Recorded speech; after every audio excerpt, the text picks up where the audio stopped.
Cerré la puerta. Claro que la cerré. ¿Estás segura? No lo suficientemente. No pises en las líneas. Tengo que acomodarlo. Tengo que quitar recto. Está cómodo. Seguro está cómodo. Debo apagar la luz 9 veces. No está perfecto. Tiene que estar perfecto. Puto toque.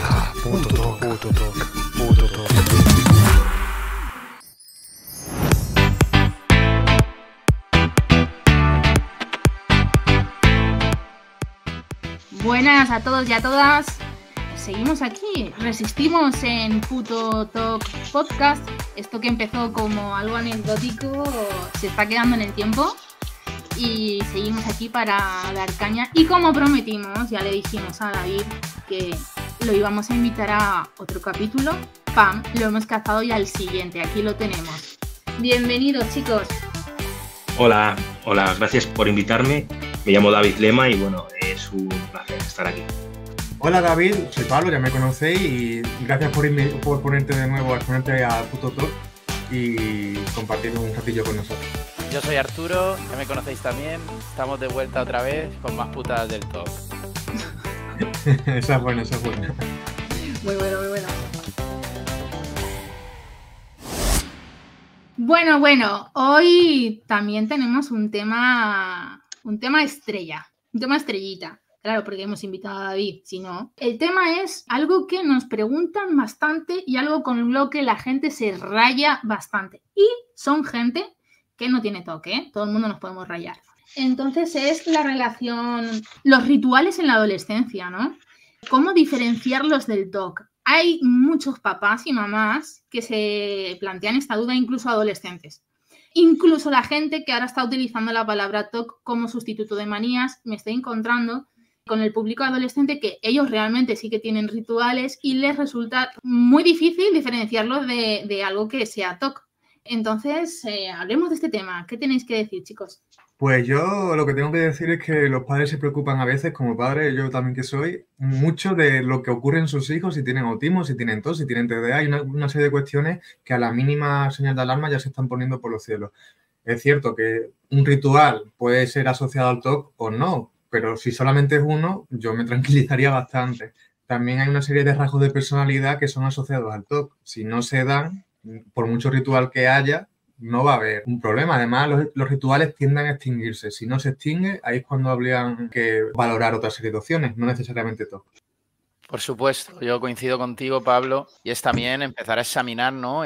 Cuánto malestar están generando estos rituales, si están quitándole mucho tiempo a la persona, si le están incapacitando, para ya poderlo clasificar como algo patológico, algo clínico.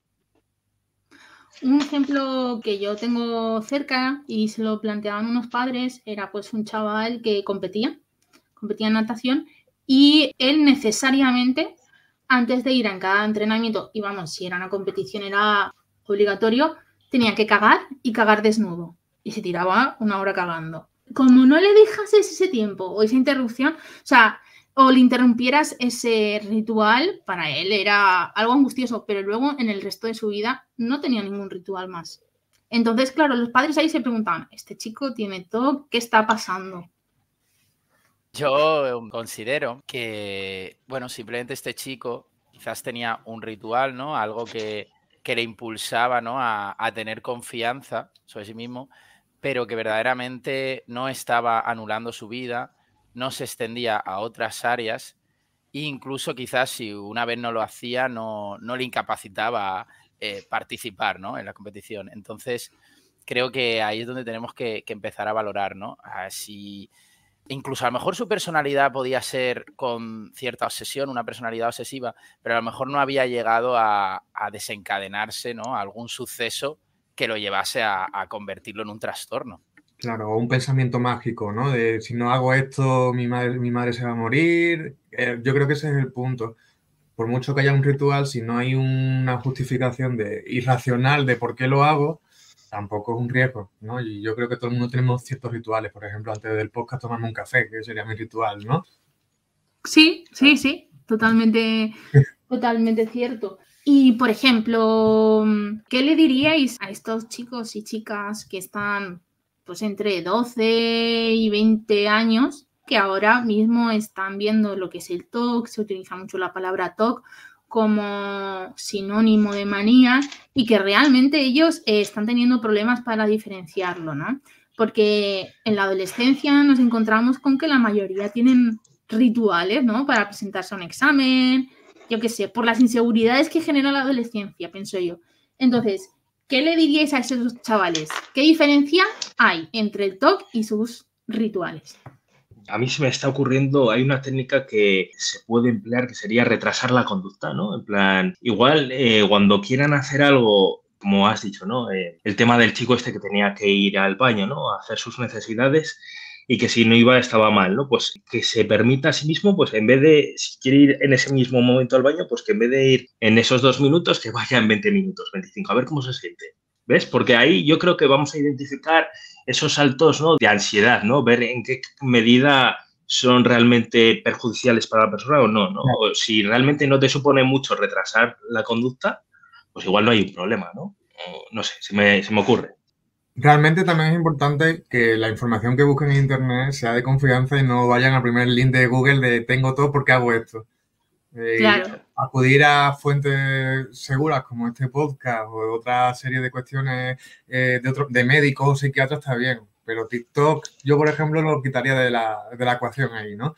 Pero siempre es verdad que en toda nuestra historia, y te diría también incluso ahora mismo con la psicología deportiva, se están fomentando hacer una serie de rituales para entrar en un focus de atención que te permita desarrollarte bien en esa tarea que vayas a hacer. Si tu ritual va enfocado a eso y, como ha dicho David, se puede posponer, se puede eliminar, aunque no estés en el mismo mood cuando hagas el examen o tu prueba deportiva, pues no tienes un problema, no va a ocurrir nada más. Y como ha dicho Arturo, cuando no afecta a otros contextos y cuando no hay un malestar significativo, ¿no?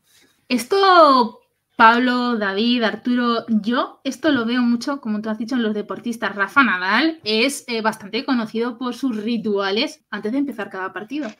Totalmente. Y no sé si estarán de acuerdo nuestros compañeros, pero al final uno de los factores más importantes para ser un deportista de alto rendimiento, no hace falta que sea así siempre, pero es importante, es la obsesión o la capacidad de centrarte en una única cosa y sacrificar tu vida entera por esa cosa. Si no eres capaz de hacer eso y obsesionarte con tu deporte, tu vida deportiva va a ser muy caduca, porque no vas a ser capaz de hacer los sacrificios. Entonces, los rituales vienen un poco para meterte más dentro de ese mood. Y Rafa Nadal es un buen ejemplo de ese tipo de perfil, ¿no?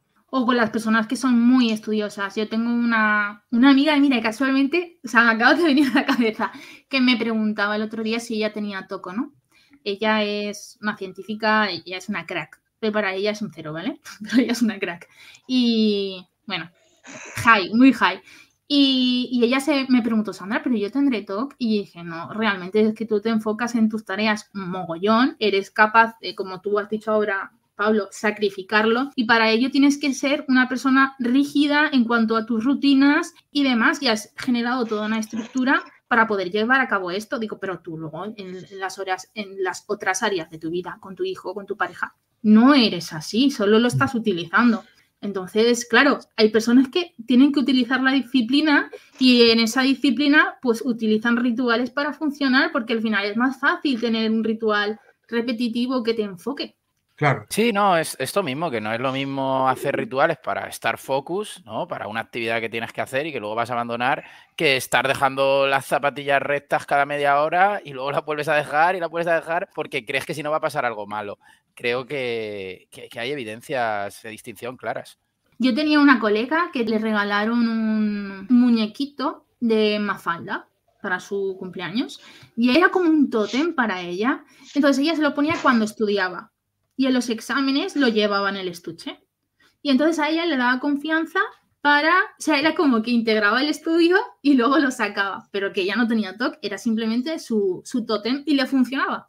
Y realmente se sentirá más cómoda, se sentiría eficaz y si se lo olvida en casa, lo único que va a decir, vaya, este examen sacaré un 5, pero no es cuestión de... No va a generar una ansiedad, ni no puedo hacer el examen, que yo creo que es el punto peligroso, ¿no? Esa es la diferencia. que se tienen que quedar los chavales. Totalmente. Pero sí que hay una cosa que has dicho que es muy interesante, que es el tema de la disciplina. Yo creo que hoy en día la estamos idealizando mucho y a lo mejor ahí sí que se enmascara un poco rasgos TOC. No digo TOC, rasgos TOC. No sé si estarías de acuerdo con eso. Sí, de hecho, al igual que estamos teniendo problemas con que los chavales diferencien qué es un ritual habitual en la etapa de adolescencia que genera muchas inseguridades y a veces los necesitamos para enfocarnos, también está existiendo este problema, como tú bien dices, en las personas que somos afectadas por TOC, porque como vivimos en una sociedad en la que tienes que dar el máximo y en la que tienes que ser súper disciplinado y en la que tienes que estar súper focalizado, al final una persona con TOC no se tiene mal vista. El problema es el sufrimiento que lleva ella y eso hace que el diagnóstico llegue muy tarde. Claro. Y normalmente nos llega cuando esa persona ya ha petado y ha tenido una depresión y dice, ¿qué está pasando con mi vida? Y ahí es cuando, por ejemplo, vienen a consulta y en el momento que el psicólogo les plantea, oye, tal vez tengan que bajar un poco revoluciones, dicen, me está quitando mi ser, ¿no? No sé si a David le ha pasado esto también en sesiones. Sí, yo estaba pensando, digo, es que es súper interesante todo esto que estáis hablando. Al final, yo creo que es muy importante en los jóvenes, ¿no? De cara a los padres, ¿no? Que tengan en cuenta qué es lo más importante para sus hijos, ¿no? Pues muchas veces la atención, ¿no? El que se les preste atención. Y la atención muchas veces se da por el reconocimiento, pues aquí, como hemos dicho, pues las notas, ¿no? Si sacado buenas notas, pues mi padre o mi madre están orgullosos, me dan paga, me premian, pero igual hay que dar otro tipo de refuerzos, que puede ser cariño o atención, pero de otra forma, ¿no? Entonces, que no refuercen tanto, pues, conductas así, ¿no? Un poco de orden, Es que es un tema un poco... Sí, eso es, sí.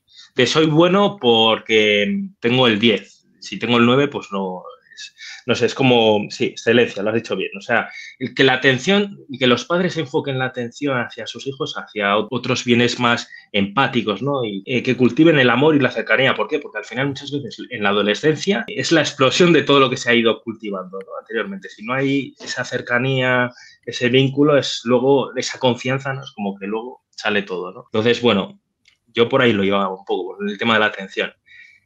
A ver qué dicen los compis. Sí, yo creo que en cuanto a la educación, ¿no? La autoexigencia de los hijos al final va a venir en gran parte por sus padres. Entonces ahí hay que aminorar un poco, ¿no? Y no estar premiando simplemente esa exigencia porque la puedes convertir en obsesión, ¿no? Sí, también es cierto que hay ciertas personas que, a pesar de la gestión familiar positiva, que hacen del rendimiento su forma de vida y que yo en sesión los hablo como que fusionan su identidad con su trabajo, con su reproductividad.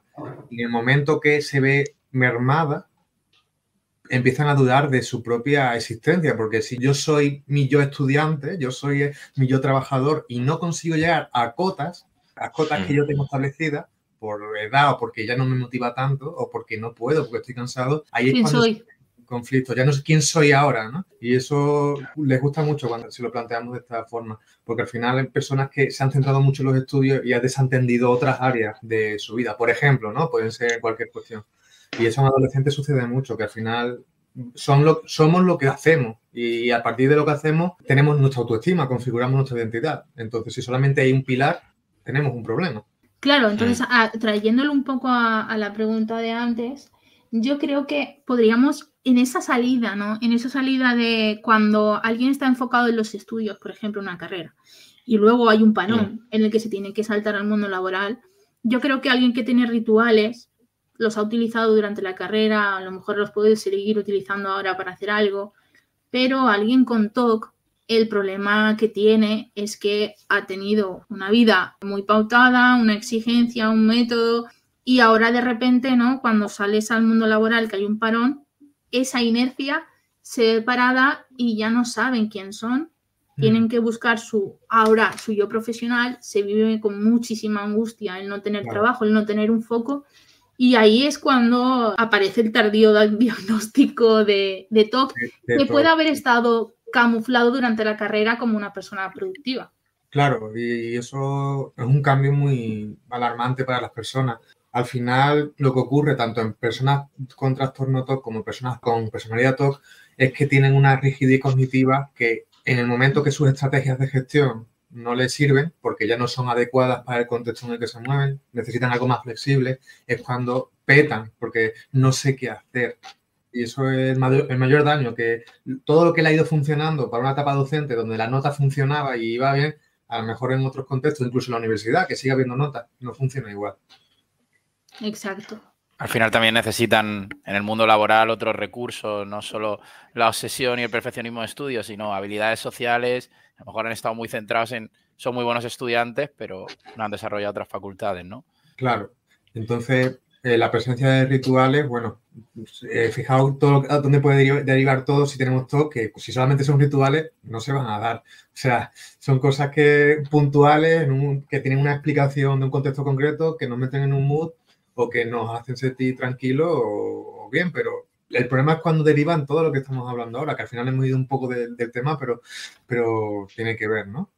Sí, Pero nos hemos ido de como cuando tienen la duda los chavales y vale, cómo identificar a un chaval que no ha sido diagnosticado cuando ya pasa su etapa escolar.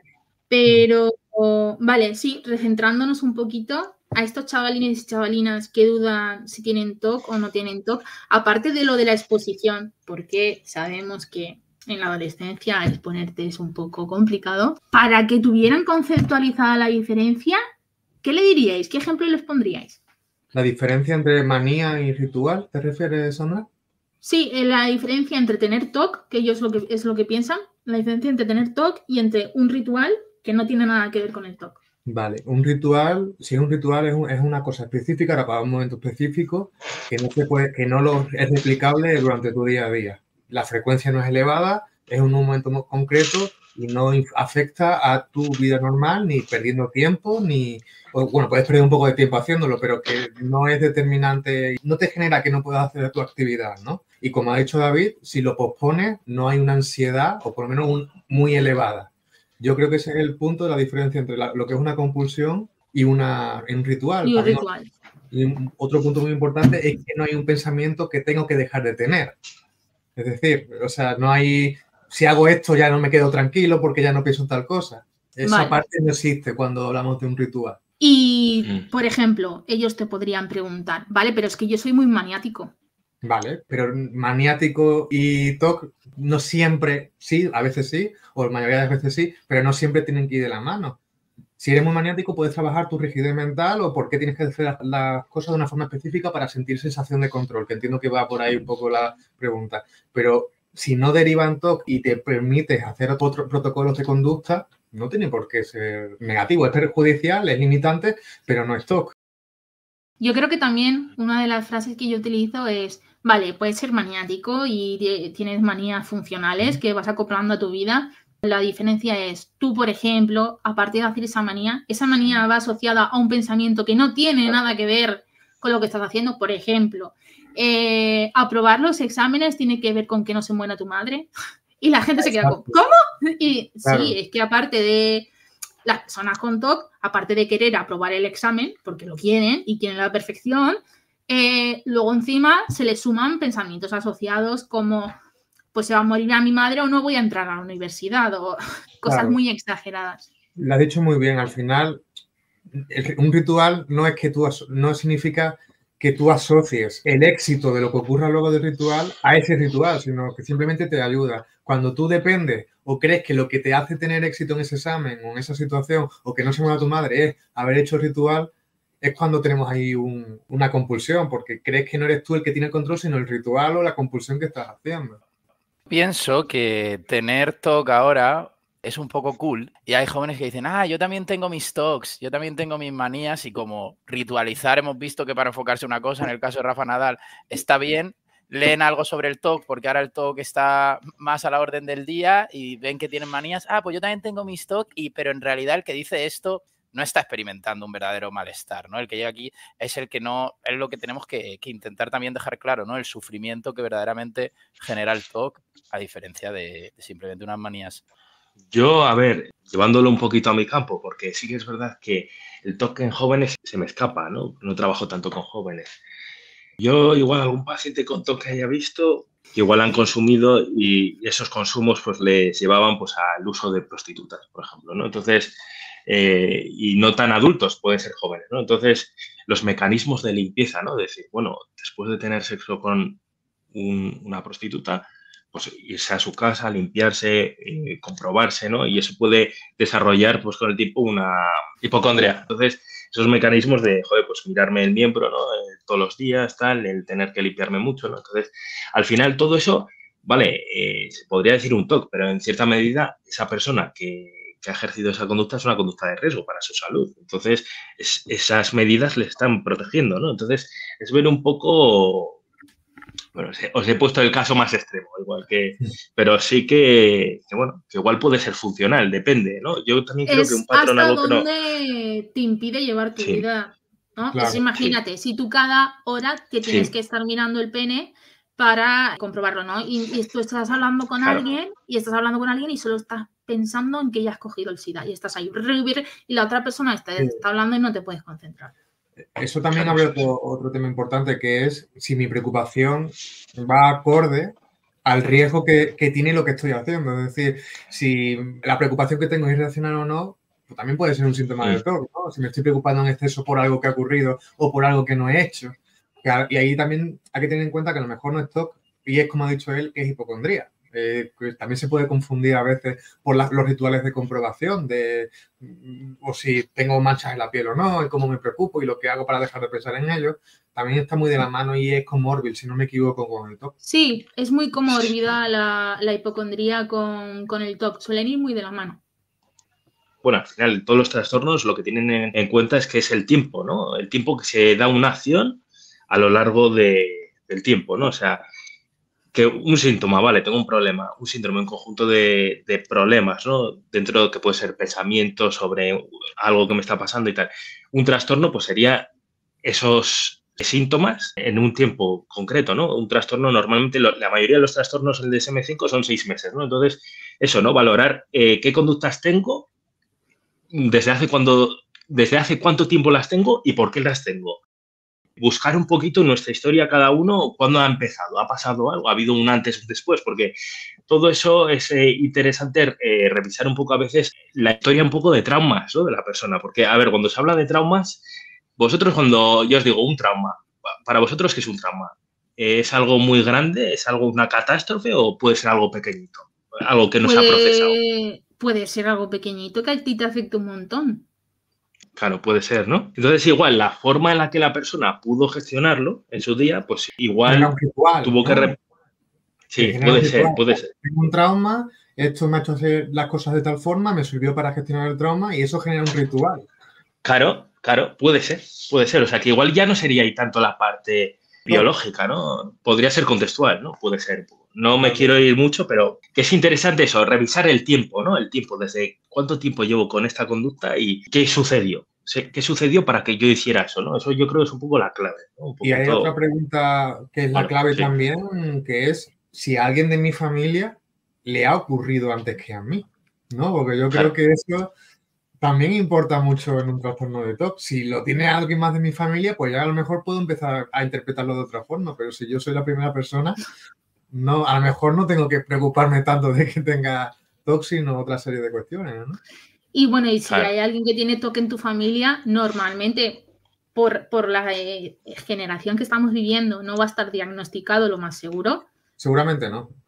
Dentro de unos años sí, serás tú el diagnosticado y tu sobrino lo tendrá, pero si miramos hacia atrás y no vemos una persona con un trastorno de la conducta, posiblemente es que seamos unas personas maniáticas o tú analizas, ostras, es que mi padre sí, pues es maniático y es lo que he aprendido yo y lo estoy haciendo. Pero claro, si tú ya empiezas a ver que en la familia hay un tío, una tía o un abuelo que tenía ciertas manías, que si no las hacía se ponía nervioso, pues ahí puedes decir, vale, sí, esta parte genética puede ser que tenga un poco de cargo. Sí, totalmente. Por ir intentando cerrar un poco el tema, yo creo que queda bastante claro, más o menos, diferenciar del ritual, pero no sé si queréis sacar una conclusión, David, Arturo, Sandra, de lo que hemos hablado por centrar un poco y cerrar bien el episodio. considero que me ha servido mucho para entender, incluso a mí, en su momento, cómo a lo mejor a los 14 años hacía pequeñas manías que no me generaban ningún malestar y eran manías, y cómo muchos años después, 5 o 6 años después, cuando verdaderamente se despertó el TOC y no tenía nada que ver a nivel de malestar, de sensación, de intrusión. Entonces, bueno, creo que decir tengo TOC es una palabra muy grande, tenemos que ver bien cómo la utilizamos y por eso tenemos que identificar bien lo que es un ritual de una manía.